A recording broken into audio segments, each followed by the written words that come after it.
everyone, it's Sue from slowideas.com. I'm back for more of our summer tunic project. I'm just getting my sewing machine set up for our sewing today, and we're gonna sew the darts, and then I'll show you some options for how to finish the edges of the fabric so that they don't fray.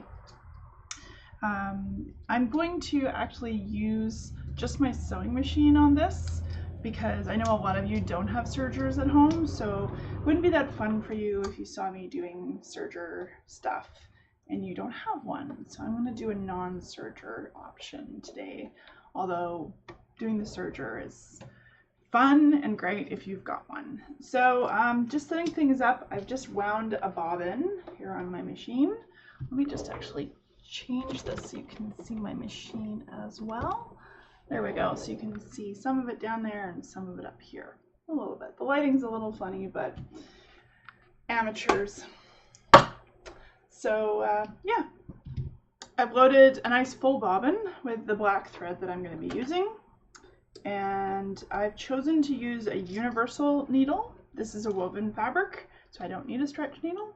And I'm using a size 80/12. I'm not actually sure what the sizes stand for. They have something to do with the thickness measured in either imperial or metric units, but couldn't tell you what they are. So I keep whatever machine or whatever needle is in my machine, I keep the case for it in the little front notions section, and I just toss the other one over there. I put things back later. Yeah, and I'm gonna put the regular, ordinary presser foot on my machine if I can find it. Very down in here. Oh, there we go. Somehow it ended up down at the bottom. One of these days I will do a show that focuses on the different types of presser feet that are available, but not for now. Okay, that's in and ready to go, and I'm just gonna thread my needle.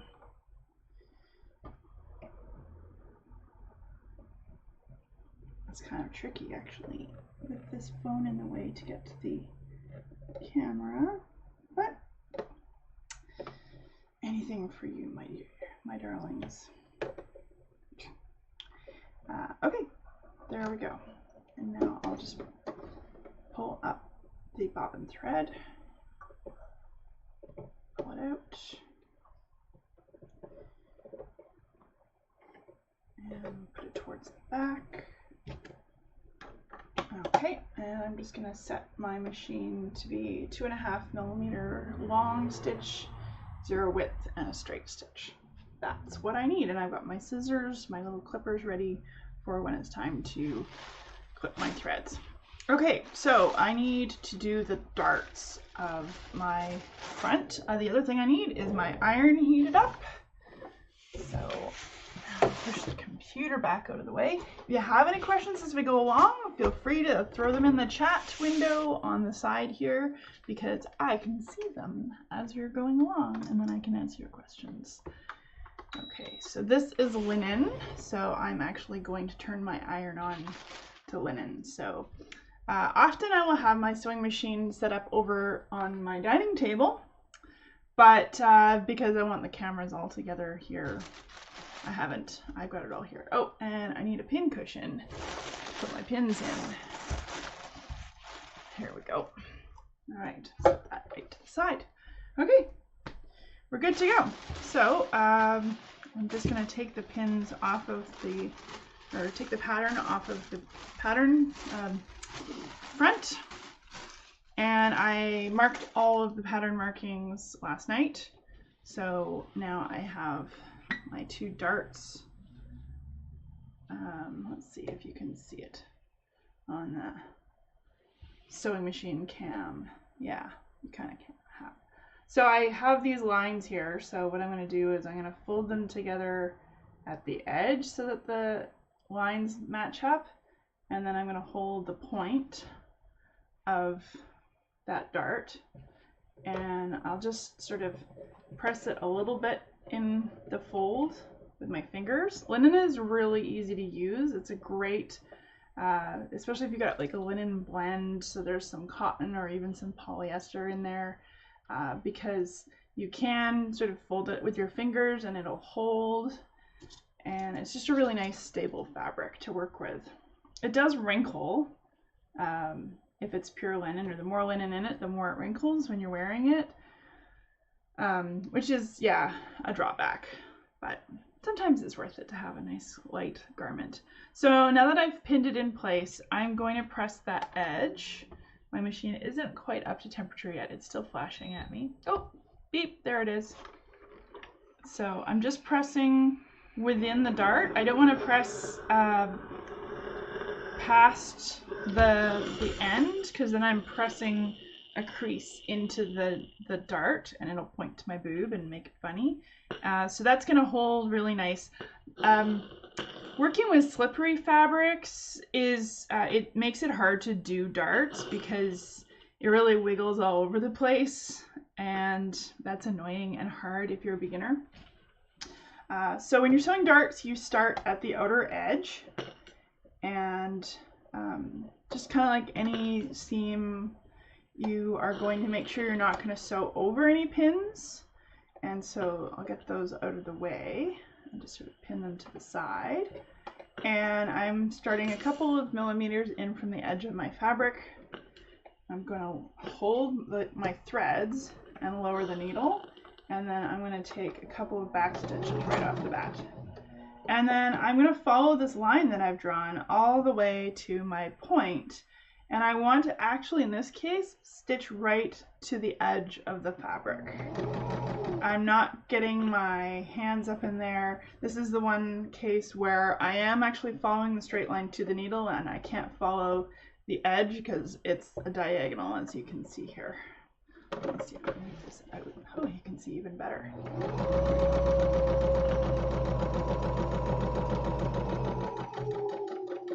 So I slow down as I get closer, take the final couple stitches. I will backstitch a couple of stitches on a dart.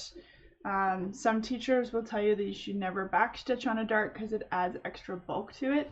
The other option is just to stitch right off the edge and then take the two threads and tie them in a granny knot and then snip them close. That's sort of the more proper way of doing it.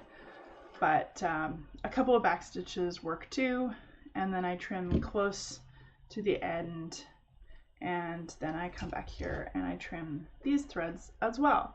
I kind of keep like a thread collection over there, just try to corral all the threads. Some people, like my mom, has a wicker basket that she keeps near her sewing machine, and wicker's great because threads like are super attracted to it, and so as she gets those empty thread or spare threads, little extra thread bits, she just sort of puts them toward the basket and it just seems to suck them in like a magnet. So it's a really nice little sewing thing to have. So maybe one day I'll have one, who knows. So having finished the seam, you can't really see what I'm doing based on that. Let's get it further down. Yeah, that's a little bit better. I'm going to press that exactly as I sewed it. Get it closer to me. Yeah, there we go. This camera's kind of in the way, but oh well. So I press it as I sewed it, and then I'll open up my shirt and I'm going to press it up. Now, actually, I have a funny feeling that the instructions expect you to press it down. And what's the difference, you say?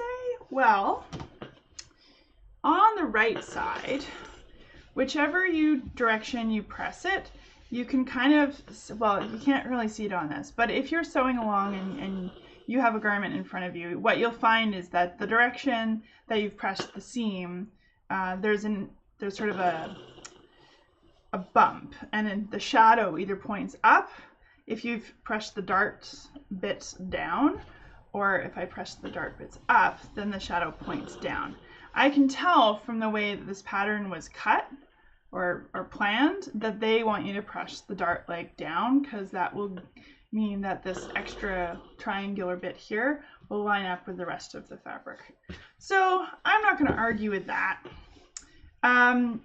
If you are just starting out, the thing to do now is to actually press it from the inside so that you don't accidentally scorch the outside of your fabric, like burn it. And you only want to press to the end of your stitched line. And that is starting to create some of the shaping that makes a flat fabric round. So, yay. There we go. And there's a little bit of a knobby, it looks a little like there's a bump there. So I'm gonna get one of the coolest sewing products out there. It's something to pick up as you're getting more serious with sewing. This is called a tailor's ham. It's filled with, I think, sawdust, really packed tight. And it gives you a sort of a curved, a variety of curves over which you can press fabric. I'm going to press it from the right side here and try and get rid of that little, it just feels like it's a little bubbly. I don't know what I can do about that, but for the time being I'm going to leave it. I may not have stitched far enough, but it is what it is. This isn't going to be perfect. Alrighty, so that's one dart, and I will do the other one. Now this one is a little trickier because the color didn't transfer quite as well. So I'm just going to use blue chalk marker and go over those lines so I can see them a bit better. It's really hard because it's super shadowy here.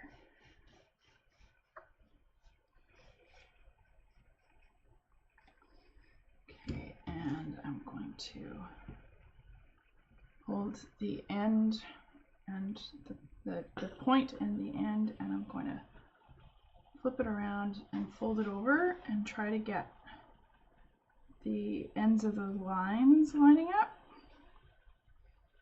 and then the point, and sort of flatten out that bit, press it in with my fingers. This is easier if I have the weight of the fabric supported by my table instead of having it falling off the edge. This isn't really pressing straight. I'm not quite happy with this way this dart was drawn. I may have traced it wrong. I'm not sure what's going on, but I'm going to try one more time to get it to line up properly. I don't want any wrinkles in this dart. I want it to sit flat. So it may be that it's not supposed to line up like this on the side. Who knows? But I'll just press that a little bit. Sorry, once again, you can't see what I'm doing. I need a wider table surface. Okay. So once again, I'm going to sew from the outside of the garment in. I'll just pin it so that it holds its position. All right, so I'm sewing this line here now. You can see this doesn't line up at the corner. I'm not really happy with this, how this dart is shaping up, but once it's all done, it really won't make too much of a difference.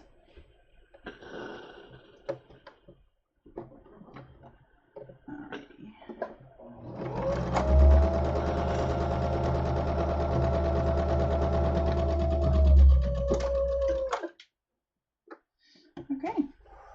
Wouldn't it be cool if there was something on sewing machines that would like automatically sew darts in exactly the same way so they'd be matchy-matchy? That would be so cool. This is one of the reasons why people really underestimate how much work it takes to create the garments that we wear every day.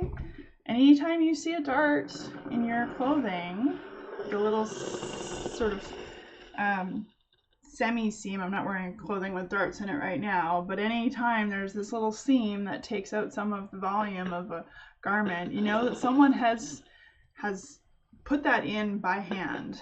There's no machine that does this stuff. I remember having a conversation with somebody very dear to me who actually seemed quite surprised that there weren't like robots that did all of this stuff. No, it's women in Bangladesh, women and children in factories that have insufficient safety protocols. Does that make you feel better? Make you feel like you should sew your own clothes, maybe? Okay, so there's my darts. There aren't any other, often if you're doing like a blouse or something, there will be darts here, darts down the front, and then darts on the back for a dress, for example, as well. But that's all we've got in here. Okay.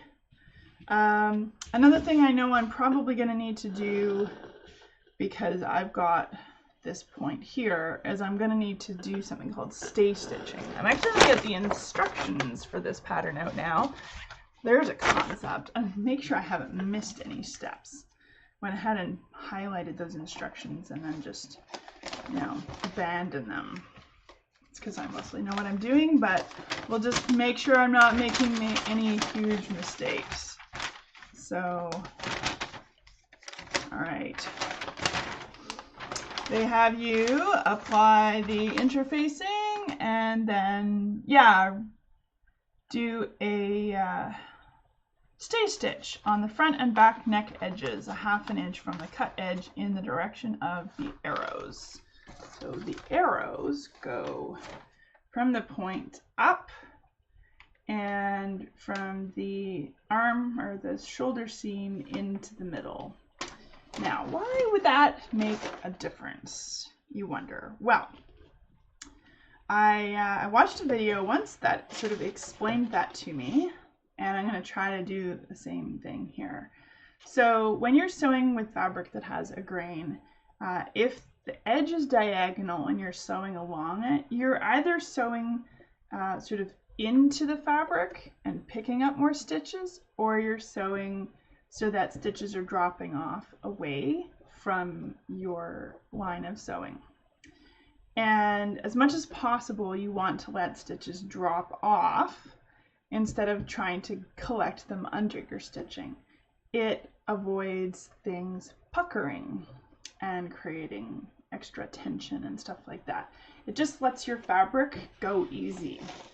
And so that's what I'm going to do. I'm going to start from the center. Now I'm supposed to sew a 1/2 inch in from this edge, and I lost my handy dandy little seam marking tape that I had here, so I'm going to put a new one on. Got this 1/4 inch wide masking tape. Before you ask, I got it in the States and I could not find it anywhere here in Canada. It's really obnoxious, but it's for designing. If you ever watch Project Runway, you'll see them putting this tape on their dress forms to show the design that they're doing, and that's this stuff. And I don't know why they don't sell it at Dress Sew or Fabricland or anywhere like that. It's just literally masking tape that has been cut 1/4 inch wide. I have no idea why it's not available here. Okay, so that's going to help me make sure I am sewing a 1/2 inch away from the cut edge. I need to measure a 1/2 inch away from this point so that I can get that starting at the right place. And I don't really want it to show on the outside. So this is going to be a bit awkward. I'm going to have a 1/4 inch seam here, or a 5/8 inch seam here. So this should hide itself, and I'm also going to cut in here eventually. So I've just sort of drawn a chalk line there, and I'm using this seam gauge, which is basically just a ruler that has this slider on it. Honestly, you can just use a ruler that has 1/2 inch and 1/4 inch markings. That's not going to be a problem. So just to make sure, I'm going to be sewing that really, consistently a 1/2 inch. I'm going to go along and I'm going to measure it in. Here's a place where, as I was cutting, I kind of jiggity-jagged with my scissor, and so it's not a completely straight edge, so I'll just have to kind of ignore that. So I'll be sewing from the point outward on this side, and then I'll have to turn over my piece and sew it on the other side so that the edge is here. I could flip it around and have like sew to that side, but man, oh man, I'm not that ambidextrous. Okay, so stay stitching is just it's just a row of straight stitching. You might lengthen your seam a little bit, but the idea is just to put a row of stitching in there to keep the shape of the fabric from stretching when you start working with it. So instead of watching the needle, I am watching the edge of my fabric and trying to get it to go straight along there. I also have these chalk marks kind of as an extra crutch or helper.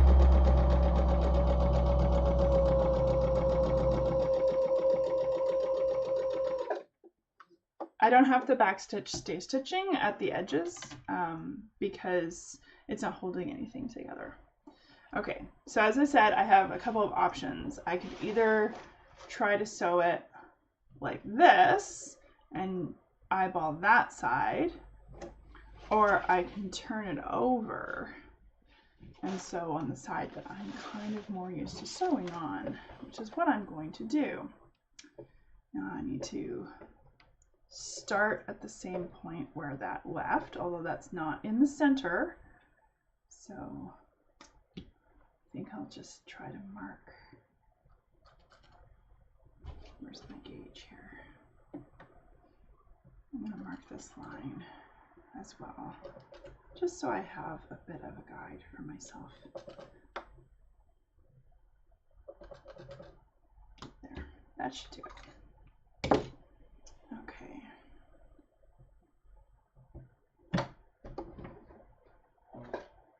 Kind of hold that thread, so just going to pull that in.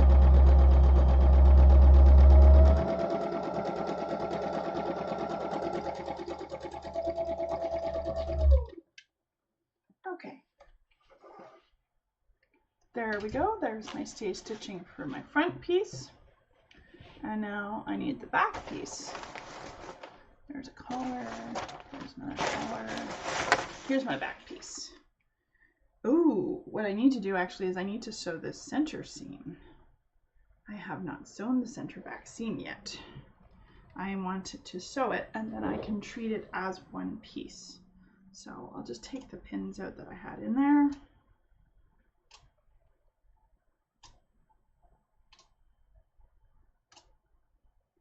And I'll put the right sides together.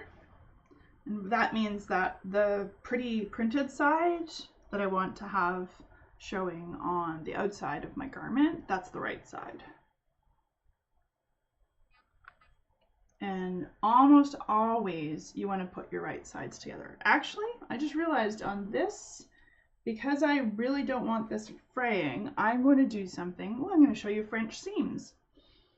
I'm going to use French seams for this garment as an option for finishing the edges. And since we're here now, I can talk to you about finishing the edges of these seams. So what a French seam does is it actually sews a seam midway through your seam allowance, and then you fold it around on itself and you sew another seam. So the raw edges of your fabric are encased with each other and there's nothing to fray. So I'll just grab a scrap here and show you how I would do that.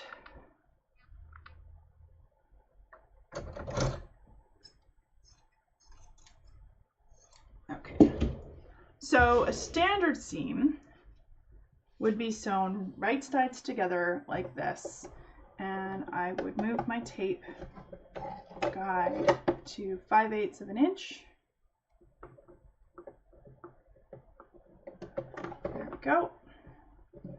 And hopefully this would have been cut straight in my cutting process. And I would put my fabric in, backstitch a little.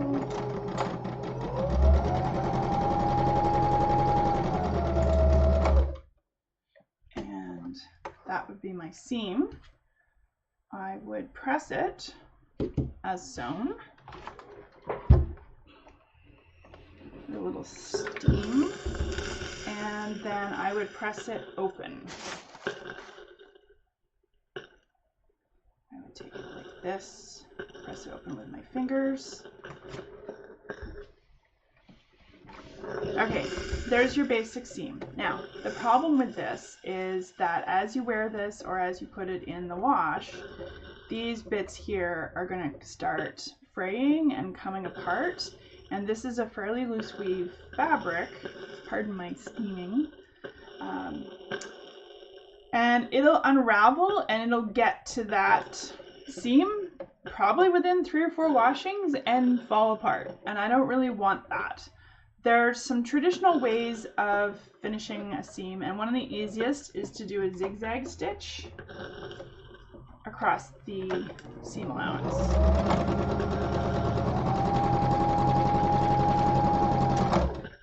You don't actually need to backstitch, it's just kind of a reflex for me. And what that does is it's supposed to stop the fraying as it gets to that point. So everything else will fray, and theoretically that won't. Downsides of this is if you're wrong, you're really wrong. Also, it gets ugly, and frankly, I've just never really liked the look of that, even though it's totally home-ec-y. Another way of doing your seam finishes is with pinking shears, which have blades like that. And let's do it on the other seam allowance. Here we go. And I would just hold it as is, and I would go along and I would trim it like that. And in theory, that will stop it from fraying. And if you're using a fairly stable fabric or a knit, this is the bomb. Like, Bob's your uncle, you've pinked it, you're pretty much done. If you don't have a serger, having pinking shears is a really good thing to do. So that's sort of one option. Another option for seam finishing. I am going to do something else, which is called a French seam. So I'll just chop some fabric here and show you what I'm doing. So here's my fabric, and I'm gonna have it right sides together. Now my usual seam allowance would be 5/8 of an inch. So it would be like that. I'm going to mark this, even though you wouldn't normally mark the right side of your fabric along your seam lines, because it'll probably end up showing, and if your chalk doesn't wash out, you have these weird looking seam lines, or chalk lines. So that would be the edge. The rest of this would be seam allowance. And you would sew them right sides together like that. So what I will do for a French seam instead is I'm going to sew about halfway through that seam allowance, about 1/4 of an inch. Yes, 5/8 is 5/8 and 1/4 of an inch is 2/8, but bear with me here. So the 1/4 inch line on my sewing machine is really hard to read, but I'm used to spotting it. So I'm gonna sew that with my fabric, oops, straight stitch, with my fabric right sides together, or sorry, wrong sides together first.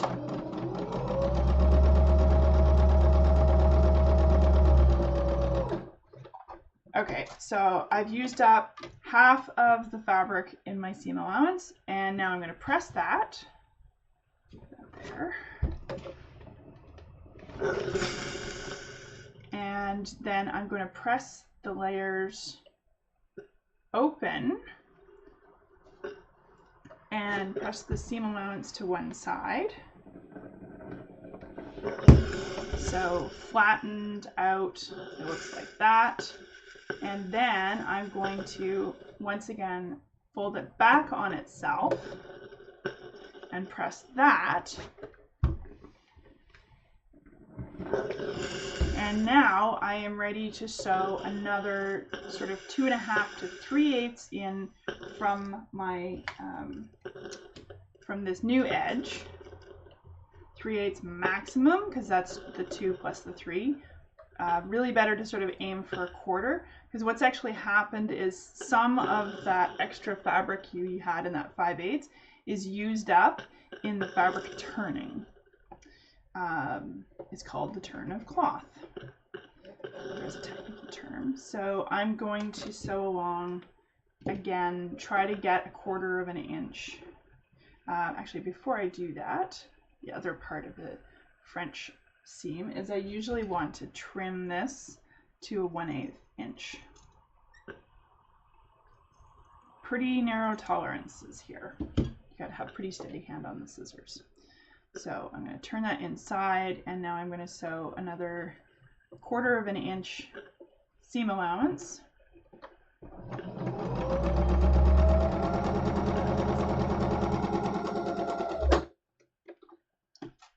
Ta-da! And press it. And now I can press it open, and I can press my seam allowances to one side. There we go. Okay, so there's the outside of my garment, and that would be the inside of my garment. And it has none of those fussy fraying bits that linen particularly will get, or polyester satin or something like that, or crepe, like polyester crepe frays like a mofo.